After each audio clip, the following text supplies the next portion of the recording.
ప్రధాని నరేంద్ర మోదీ తన ప్రసంగం ద్వారా ఉగ్రవాదానికి వ్యతిరేకంగా భారత వైఖరిని దృఢ సంకల్పంతో చాలా స్పష్టంగా ప్రపంచం ముందు ఉంచారని బీజేపీ వ్యాఖ్యానించింది. మోదీ నిజమైన రాజనీతిజ్ఞుడని, ఆపరేషన్ సింధూర్ ద్వారా దేశ శత్రువులకు వారి హద్దులేంటో గుర్తు చేశారని ప్రశంసించింది. ప్రధాని ప్రసంగం దేశ స్ఫూర్తిని చాటడమే కాకుండా మన సైనిక, దౌత్య, నైతిక సామర్థ్యాలను కూడా ప్రతిబింబిస్తోందని రక్షణ మంత్రి రాజ్నాథ్ సింగ్ అన్నారు. ఈ ఆపరేషన్ ద్వారా మన సాయుధ బలగాలు పాకిస్తాన్ పెరటిలోని ఉగ్రస్థావరాలను ధ్వంసం చేశాయని కేంద్ర హోంశాఖ మంత్రి అమిత్ షా చెప్పారు.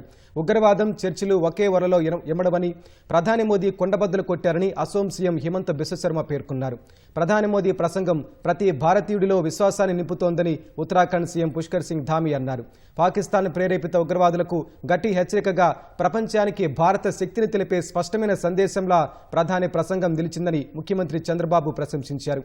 ఉగ్రవాదంపై పోరాటంలో ప్రతిపక్షాలు ప్రధాని వెంటే ఉన్నాయని, అయితే పాకిస్తాన్ ఉగ్రదేశంగా ప్రకటించే ధైర్యాన్ని ప్రధాని ప్రదర్శించాలని రాజ్యసభ ఎంపీ కపిల్ సిబల్ అన్నారు. ఇరు దేశాల వివాదంలో అమెరికా జోక్యాన్ని మోదీ తన ప్రసంగంలో ప్రస్తావించలేదని చెప్పారు.